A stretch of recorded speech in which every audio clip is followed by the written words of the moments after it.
Hi, thanks for watching. A shout out to Vince Clark for sending me a link to this video. Now I'll put a link to the channel in the description, so please pay a visit. He's got many interesting videos. So in this video, he's looking at this trail of trees that he's found, and he's got a few questions. And he's questioning a bizarre formation of trees that stretches for miles and appears older than all things. Like I say, he mentioned terraforming, and some of what we see, it looks like a circuit board. And he also says that water caused the disruption. So I was quite intrigued, and I said already, well, I found it fascinating, and I will go have a look myself. Cheers. And that's exactly what I did. Let's go have a look. Right, and I'll show you exactly where to find these trees. Here's the Black Sea and the Caspian Sea, and we're going straight down here. And this is where we start, or is this where we end? I've no idea. Right, so now let's measure to start with. Right, so to here is a mile. So that gives you an idea how much land we cover. And this here is, let me change that to yards. And this is just under 90 yards. And this is about 80 yards as well. Oops. So you get my point. So they're between 80 yards and 100 yards wide. And they do go for miles. So let me show you what kind of trees that we're looking at. Right. Let's go in for a closer look. Right, so there's very few places that actually cross these trees, or roads that you can get access to. So here are the trees here.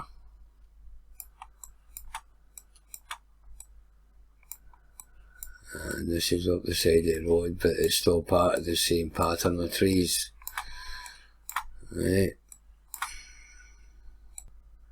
This is further north, but it's the same trees. Right.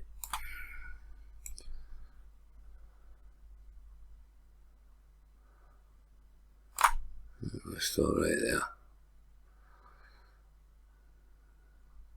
So this is the same trees come winter. Right. So I think what we're looking at here is, well, pretty much 4 self-sustaining deciduous forests made up of oak, ash, elm, a variety of shrubs and bushes, and they run perfectly parallel for hundreds of miles. Right. So what keeps them in formation? And are they part of this energy grid? And were they planted? If so, how? Remember, we're talking about pretty much 100 yards across. Right. So here's how it's done now. Modern tree planting machine, amazing tree cutting machine, tree moving and transplanting machine. Here's how it works. So I'm pretty much guessing that this will be spring break, child labour. So being generous, size wise, I would say this is maybe, what, 10 yards across, right? Which means it would take roughly 10 of them for each forest. So I don't think that's how it was done, and I'm guessing the roads were cut through in the winter. A lot easier. Right, and as we follow the lines of trees, you will see lots of disruption, and as I said, I don't think it was caused by water, and I'll explain that later. But you see they go everywhere. This has been stopped because of water here. And this canal cuts right through, but it looks as if it's part of this, or were the trees put there later? I have no idea.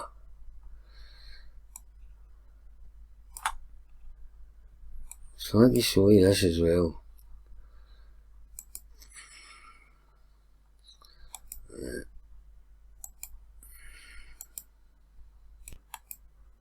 It's the precision of these corners. Come on. And that's awesome when you consider this thing zigzags all across the countryside for hundreds of miles.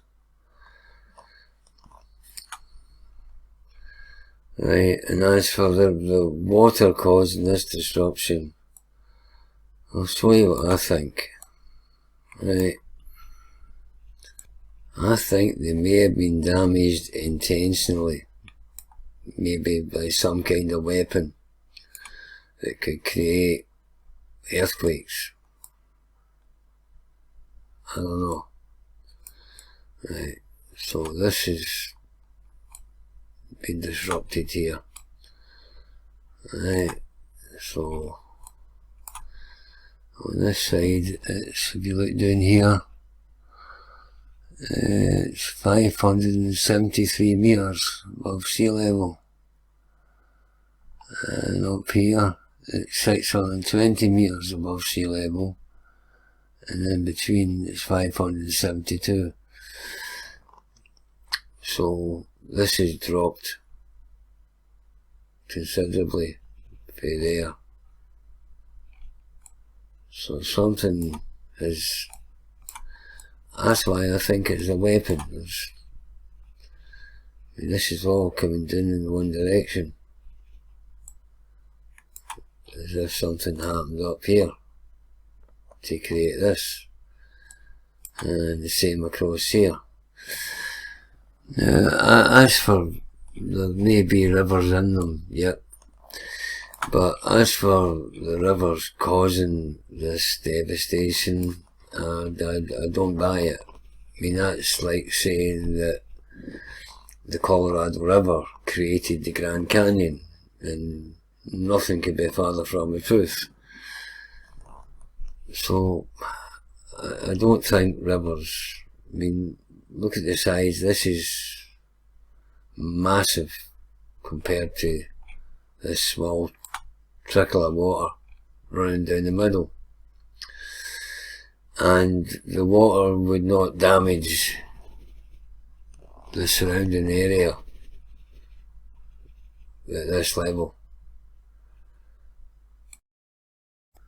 Water by its very nature finds the easiest way downhill, and this is a dry riverbed, and I believe it could be in Pakistan. This is after the snow melts in the Himalayas. Right. I can think we can consider this a flash flood.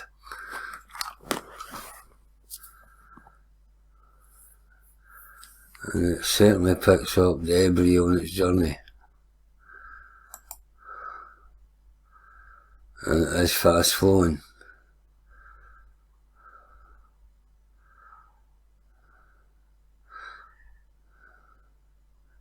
and check it out here, it's coming here. It's definitely picked up a lot of stuff on its journey, but I don't see it cutting through stones at the sides on the banks. It's just running straight down. Powerful it may be, but like I say, it takes the easiest route. If it comes against a rock, it will go around it or over it. It won't shove it out the road. Right. And it certainly picks up a lot of stuff.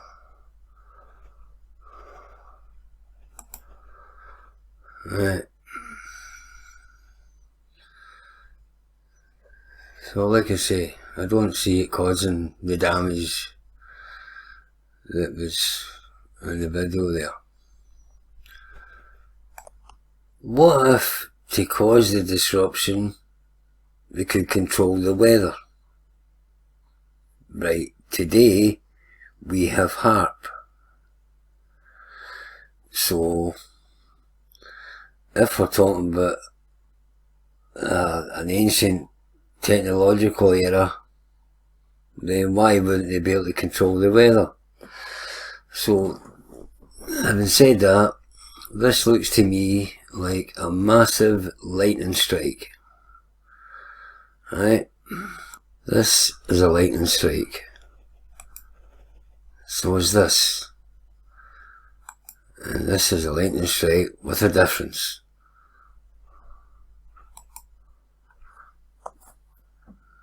Going up the way.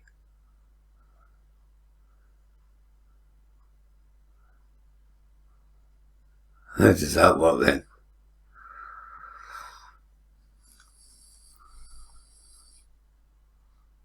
Wow. What I'm looking for now is more evidence of earthquakes, landslides, like this. There's a large part of this is, I don't know whether it's probably an artefact of Google Earth, but a lot of it does not come out. Right, there we go. Right, this way.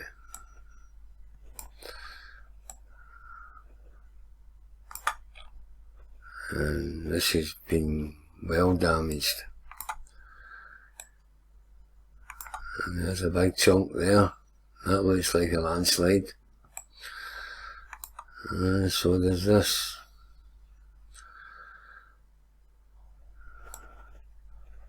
So this is what I'm thinking.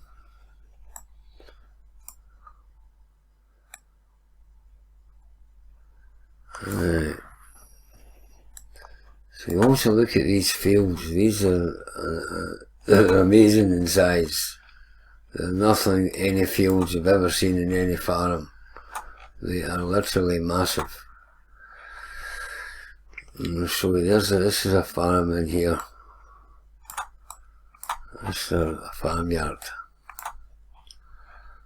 It's just inside one of these fields. And he's took up 2 of them. Right. And it's quite a large farm. So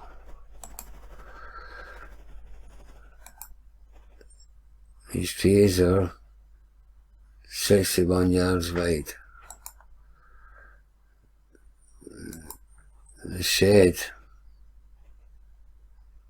is 50 feet wide, 50 yards wide, so that's quite a big shed. Right. And that's another thing.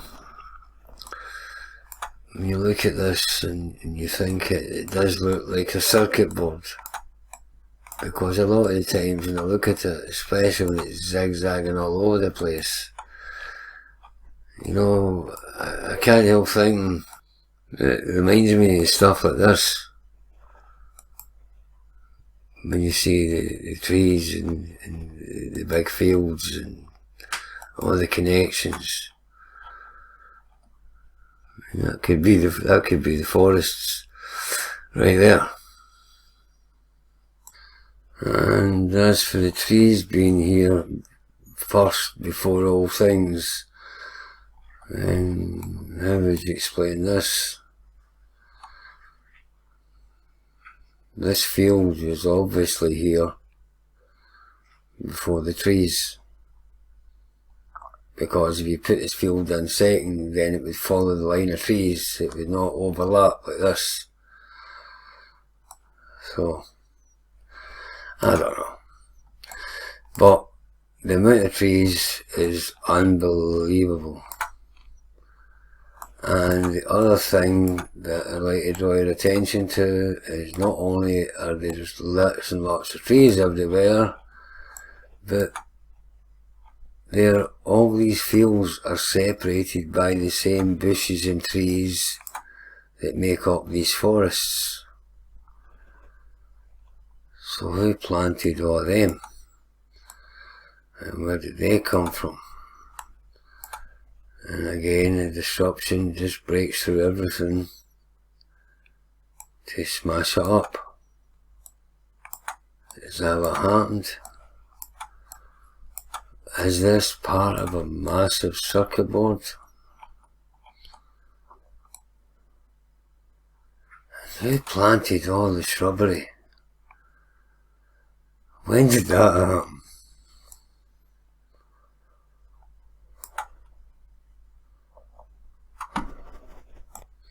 So are these like earthquakes that break up the land and also separate the trees? I don't know. And again, there's a very small river running through this massive, I don't know what you call it, a valley. It is now. Right, take up here, and that's where I lose them. And I don't get them again until I went to Russia.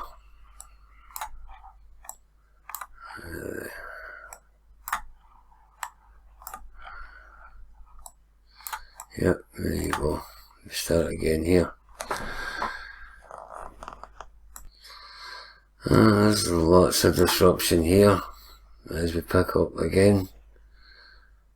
The line of trees, and we just keep heading north. And there don't seem to be as much damage in this area. No like down south, it's all broke up. But you see what I'm saying about the lightning strikes? I don't think it's rivers that caused that. Right, and again you can see it zigzagging all over the place. And why would that be? It's not as if it's avoiding mountains or anything.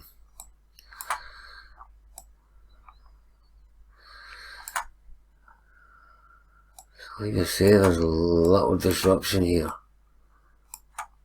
And they just go for hundreds of miles. Right.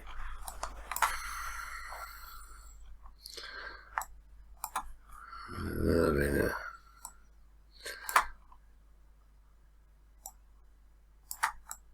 Alright.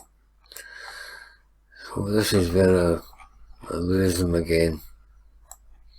Still in Russia. But they're being broke up. Another canal looks like.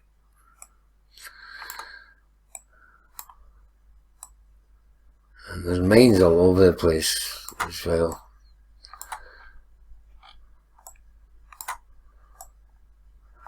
And I think this is where we come to the end. And that's where I lose them again, because north of here is loads of water. I don't pick them up again. Right, so seeing as we're talking about trees, let me put something else on the table. 12 astonishing facts that prove trees communicate and have feelings. There has been research going on all across the world regarding this, and this research is done by a university in Germany, and it is a large forest in West Germany where they carried out the research. And I won't read all this, I'll just read the bullet points. I'll scroll down and you can read at your leisure. Right.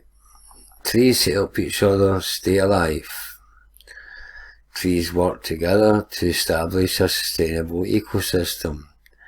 Trees send out warning signals to other trees. Trees feel pain when insects feed on their leaves. Trees make different choices. Mother trees nurture their young trees. Trees have their own language. Trees scream when they're thirsty. Trees store carbon dioxide. Some trees produce compounds that drive away insects. Trees have different needs and character. And trees have their own so-called internet, the Wood Wide Web. And this is not a BBC production, but it's the best place to have it all in the one place. Trees may look like solitary individuals, but the ground beneath their feet tells a different story. Trees are secretly talking, trading, and waging war on one another. They do this using a network of fungi that grow around and inside their roots. The fungi provide the trees with nutrients, and in return they receive sugars. But scientists have found this connection runs far deeper than first thought. By plugging into the fungal network, trees can share resources with each other. The system has been nicknamed the Wood Wide Web. It's thought that older trees, fondly known as mother trees, use this fungal network to supply shaded seedlings with sugars, giving them a better chance of survival. Those trees that are sick or dying may dump their resources into the network, which might then be used by healthier neighbours. Plants also use fungi to send messages to one another. If they are attacked, they can release chemical signals through their roots, which can warn their neighbours to raise their defences. But like our internet, the Wood Wide Web has its dark side too. Some orchids hack the system to steal resources from nearby trees, and other species like the black walnut spread toxic chemicals through the network to sabotage their rivals. Arboreal cybercrime aside, scientists are still debating why plants seem to behave in such an altruistic way. The hidden network creates a thriving community between individuals. When you're next in woodland, you might like to think of trees as part of a big superorganism, chatting and swapping information and food under your feet. Thanks for watching. Please comment.